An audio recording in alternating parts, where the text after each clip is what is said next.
আসসালামু আলাইকুম রহমতুল্লাহ। অনেকেই জানতে চান কোরিয়ান ভাষার লটারি 2017 কখন অনুষ্ঠিত হবে। তবে অতীত অভিজ্ঞতা বা পূর্ববর্তী বছরগুলোতে অভিজ্ঞতার আলোকে বলা যায় যে 2017 সালের কোরিয়ান লটারি 17 সালের মার্চ বা এপ্রিল মাসে অনুষ্ঠিত হবে। এবং যারা এখনও পাসপোর্ট করেননি তারা পাসপোর্ট রেডি করবেন, এবং যারা এখনও পড়া শুরু করেননি তারা কোরিয়ান ভাষা পড়া শুরু করবেন। অনেকেই ভাবেন যে লটারিতে নাম আসার পরে আপনি পড়া শুরু করবেন, তবে আমি মনে করি লটারিতে নাম আসার পরে আপনি পড়া শুরু করলে আপনি কখনোই পরীক্ষায় পাশ করতে পারবেন না এবং আপনি কখনোই কোরিয়াতে আসতে পারবেন না। সুতরাং গত বছর দেখা গেছে যে প্রায় 84,000 লোক লটারিতে অংশগ্রহণ করেছিল, সেখান থেকে 6,000 লোক লটারি পায় এবং 6,000 লোকের পরীক্ষা নেওয়া হয়। পরীক্ষার পরে মাত্র 1500 লোক পরীক্ষায় পাশ করে এবং সর্বশেষ স্কিল দেওয়ার পরে রোস্টারভুক্ত হয় 800 লোক।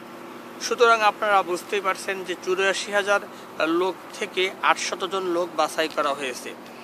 অনেকেই কিন্তু বিভিন্ন দেশে যাওয়ার জন্য পাসপোর্ট করেন, তারা হুজুগে কোরিয়ান ভাষার লটারিতে অংশ নেন।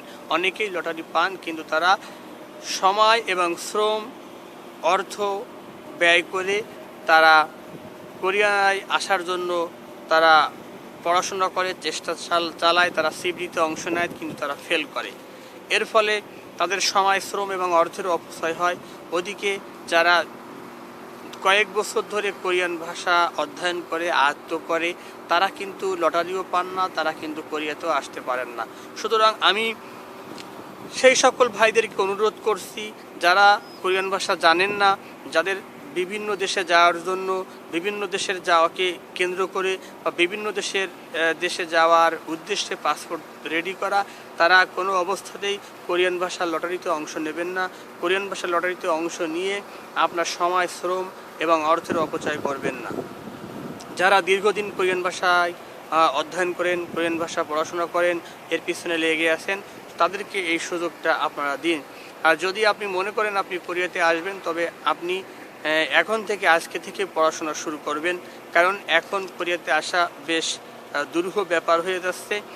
এখন আর আগের তুলনায় র্যান্ডমভাবে ভিসা ইস্যু হচ্ছে না। আপনারা হয়তো জানেন যে 2017 সালের ফেব্রুয়ারি মাসে যে ভিসা ইস্যু হবে, ফেব্রুয়ারি মাসের মাঝামাঝি সময়ে যে ভিসাটা ইস্যু হবে, তারা অলরেডি জানুয়ারি মাসে কিন্তু তারা তাদের ট্রেনিং হয়ে গেছে, তাদের মিরপুর টেকনিক্যালে 7 দিনের ট্রেনিং হয়ে গেছে।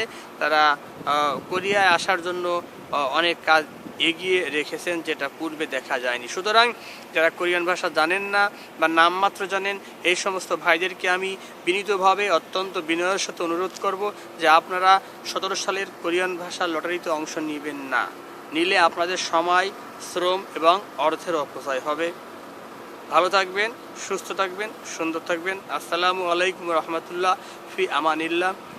ইমরান সাংওয়ান, দক্ষিণ কোরিয়া।